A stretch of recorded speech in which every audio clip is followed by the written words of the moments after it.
वृद्धावस्था आ गई तो पड़ोसियों ने कहा, भले आदमी, तुमने कभी दान नहीं किया, कुछ तो दान करो। सेठ जी ने सोचा लोग इतना कहते हैं तो कुछ दान कर ही लो। अपनी संदूक खोले, संदूक से एक चांदी का सिक्का निकाला और हनुमान जी के मंदिर में चल दिए। शनिवार का दिन था, बहुत लाइन लगी हुई थी, तो अपने हाथ की मुट्ठी बना करके और उस सिक्के को रखा, बार बार उसको देख लेता, फिर अपना हाथ बंद कर लेता। गर्मी का समय था, तो जब तक हनुमान जी के सामने पहुंचे तो हाथ के पसीने से वह सिक्का गीला हो गया।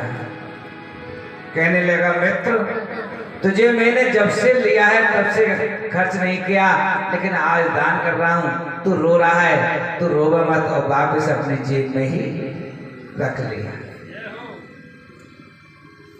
सज्जनों,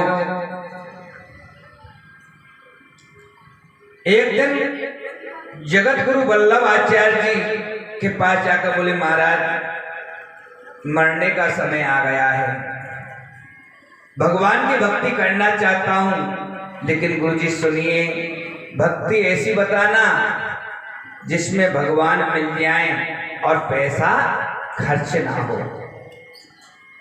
भगवान से मिलने के लिए कोई पैसे की जरूरत नहीं है। गुरु वल्लभाचार्य जी ने कहा कि भगवान से मिलने के लिए कोई पैसे की जरूरत नहीं है, लेकिन जैसे मैं बोलूं वैसा करोगे, स्वीकार है। कपिल देव जी का ध्यान योग और वल्लभ आचार्य ने उस सेठ जी को बता दिया। बोल, सवेरे जल्दी उठना, समाधि में बैठ जाना, मानसिक पूजा करना कि मैं गंगा जल में नहा रहा हूं और गंगा जल से मैं सोने के पात्र में गंगा जल भर करके लाया हूं, उससे मेरे ठाकुर जी को नहला रहा हूं। ठाकुर जी को मैंने स्नान करा दिया, अब मैं सुंदर चंदन घिस करके भगवान के माथे पर लगा रहा हूं। अब भगवान का नाना प्रकार के फूलों से श्रृंगार कर रहा हूं।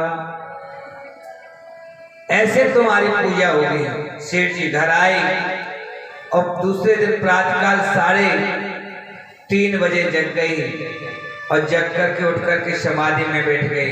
मैं भगवान का दिव्य पार्षद हूँ, गंगा में स्नान कर रहा हूँ, सोने के घड़े में गंगा जल भर कर लाया हूँ। मेरे घर में ठाकुर जी की बाड़ी है, वहाँ मेरा छोटा सा गोपाल है। अब भगवान को जगा रहे हैं, उत्तिष्ठो उत्तिष्ठो गोविंदा, उत्तिष्ठो गरुध्वजाय, उत्तिष्ठो कमलाकांतम, त्रिलोक्य मंगलम कुरु। भगवान को उठाया, भगवान को स्नान कराया, वस्त्र पहनाए, माला पहनाई, चंदन लगाया, कितना सुंदर आया, आनंद आया। लेकिन उस दिन सेठ जी को मात्र ज्यादा से ज्यादा 5 मिनट पूजा में लगे, दूसरे दिन 7 मिनट लगे। ऐसे करते करते 5 साल तक वो पूजा मानसिक करते। अब 5 साल बाद जब पूजा कर रहे हैं, लगभग 2 घंटे में पूजा हो रही है, तो जब पूजा पूर्ण हो गया, गोपाल जी को भोग लगा रहे हैं दूध के कटोरे में। अब चांदी के कटोरे में दूध भरा, दूध में को गर्म किया और दूध में शक्कर डाली। अब सेठ जी के मन से शक्कर कुछ ज्यादा गिर गई। एक मन ने कहा गिर जान दो, मन से तो डाली है। एक मन ने कहा एक दिन की पूजा थोड़ी है, रोज ना करनी, ऐसे कैसे गिर जान दो। महाराज हाथ दिया और कटोरे से दूध को से शक्कर निकाल रहे थे, इतने में मेरे गोपाल ने हाथ पकड़ लिया। सेठ जी ने कहा, गोपाल, अगर तुम मीठे दूध से प्रसन्न थे तो मुझे 5 साल क्यों लगने दिया, पहले हाथ क्यों नहीं पकड़ लिया। भगवान ने कहा, अरे भक्तो, ये तेरे चीनी डाले तेरे जेब से नहीं डाली, तेरे पैसे से नहीं डाली, अरे मन का ही दूध है, मन का ही चांदी का कटोरा है और मन का ही शक्कर है। तो कहने का मतलब भगवान की मानसिक पूजा करें। कपिल देव कहते हैं मानसिक पूजा निमित्त करता है, धीरे धीरे उसका मन एकाग्र हो जाता है। जिसमें तुम नजर डालोगे वहां परमात्मा दिखेगा, क्योंकि जब तक हमको कण कण में परमात्मा का दर्शन नहीं होगा, हमारी जो बुद्धि है निर्मल नहीं हो सकती। क्योंकि तुलसीदास बाबा लिखते हैं, राम ही केवल प्रेम प्यारा, जान लहे कोई जाननहार। हरि व्यापक सर्वत्र समाना, और प्रेम से प्रगटे होए में जाना। मेरा गोविंद हर कण हर क्षण में विराजमान है। सज्जनों, हम मकान बनवाते हैं और मकान में बहुत सा धन लगाते हैं, लेकिन उसमें एक सुंदर सा मंदिर बनवाया जाए। जिस घर में मंदिर नहीं होता वो मंदिर शमशान, वह घर शमशान के समान है। एक संत थे और संत का नाम था एकनाथ जी महाराज। एकनाथ जी ने स्नान किया गंगोत्री में और कमंडल में जल भर के ये ध्यान लिया कि मुझे ये जल रामेश्वर जी पर चढ़ाना है। चल दिए महाराज, 12,000 किलोमीटर की दूरी है, पैदल पैदल चल रहे हैं। पूरे 6 वर्ष लग गए।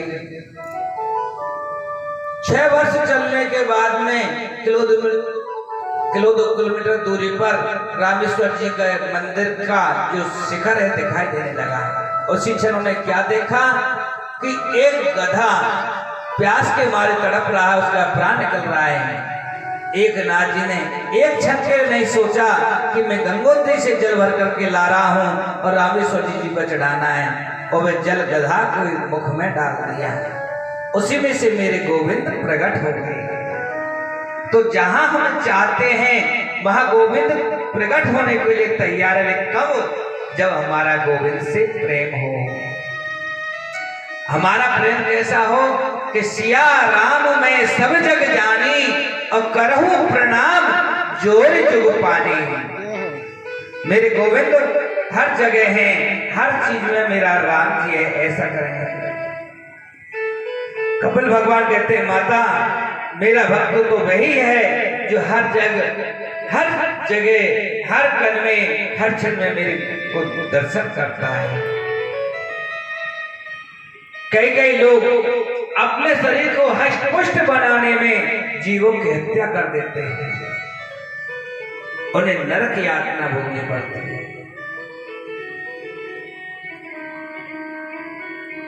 माता ने वह गर्भ में एक दिन होते हैं, अति सूक्ष्म होता है। माता का जो गर्भ है वो भी एक नरक है, और माता के गर्भ में जब जीव एक दिन का होता है तो अति सूक्ष्म होते हैं। 5 दिन में कुछ बड़े होते हैं, 10 दिन में और बड़े होते हैं। 1 महीने का जब जीव गर्भ माता के गर्भावस्था पहुंचता है तो उसका सिर बन जाता है। 3रे महीने संपूर्ण होते संपूर्ण शरीर बन जाता है, और स्त्री है तो बाई को कक्षा में और पुरुष है तो दाहिनी कक्षा में भ्रमण करता है। देवती माता कहती है कि गर्भ में तो जीव को बड़ा सुख मिलता होगा, न सर्दी है, न गर्मी है, न शोक है, न मोह है। कपिल बोले, मैया पूछो मत, माँ के गर्भ में जो जीव जितनी तकलीफ करता है उतनी पहले कभी हुई न कभी बाद में हुई। गर्भास सम दुखम न भूतो न भविष्यति।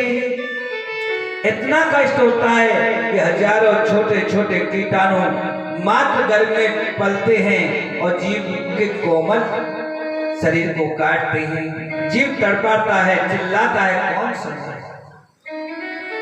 और जब कभी माता चटपटा खाई जाती है तो चटपटा भी उसे लगता है। कभी गर्भ खा लिया उससे परेशान होता है। तो भगवान कष्ट होता है। भगवान की जैसे 7वां महीना आरंभ होता है, जन्म जन्मांतरों की याद आ जाती है, तो भगवान की स्तुति करता है। तस्योऽशिन्नवित्तं जक्षायातान नातेन भुवि चंचल चरणारविंदम। हे परमात्मा से कहता है, हे भगवान एक बार मुझे इस गर्भ से निकालो, मैं बाहर आकर के केवल तेरा भजन करूंगा और कुछ नहीं करूंगा, मुझसे बड़ी भूल हुई। मैं गर्भ से कभी बाहर नहीं निकलता, लेकिन प्रभु इससे मुझे बहुत तकलीफ हो रही है।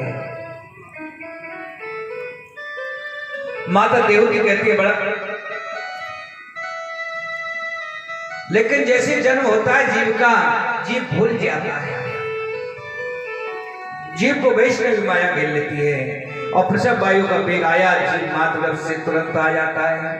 माता देवती ने कहा बड़ा अच्छा हुआ, घर में तकलीफ थी, बाहर आ गया, सुख मिलेगा। कपिल ने कहा माता सत्य कहता हूं, बाहर भी सुखी नहीं है। आप बिल्कुल सत्य समझना, कोई चाहे अरबपति को देखो चाहे किसी को देखो, कोई सुखी नहीं है। निर्धन कहे धनवान सुखी और धनवान कहे सुख राजा को भारी। राजा कहे महाराज सुखी और महाराज कहे सुख इंद्र को भारी। इंद्र कहे चतुरानन सुखी और चतुरानन कहे सुख विष्णु को भारी है। और तुलसीदास विचार कहे हरि भजन सब जीव दुखारे है। एक निर्धन कहता है कि धनवान सुखी है, और धनवान सोचता है कि सुख तो राजा को भारी होगा, और राजा कहेगा महाराजा सुखी है, और महाराजा कहता है कि सुख तो इंद्र को है। इंद्र कहे ब्रह्मा सुखी है, और ब्रह्मा कहता है कि विष्णु सुखी है। लेकिन संसार में कोई सुखी नहीं है। जो भगवान का हो गया, जिसमें सर्वस्व त्याग कर परमात्मा के मार्ग पर चल पड़ा, वही परमात्मा के यहाँ सुखी है। जीवन में उसको सुख शांति मिलती है। सज्जनों, तो कपिल भगवान ने कहा न बाहर सुखी है और ना बालक गर्भ में सुखी है। माता जब छोटा सा बच्चा होता है तो उसकी त्वचा नरम होती है, बाहर आते ही खटमल मच्छर आदि काटते हैं, और फिर बच्चा के हो रहा है कान में दर्द, और मैया दे रही है पीठ दर्द की दवा। बच्चा के हो रहा है पेट दर्द, और मैया का टपकारी कान में तेल, तो बहुत दुखी होती है। और फिर जब बड़ा होता है क्या होता है, जो माता पिता होते हैं ना, क्या सिखाते हैं, मातु पिता बालक ने बुलावे उधर भरे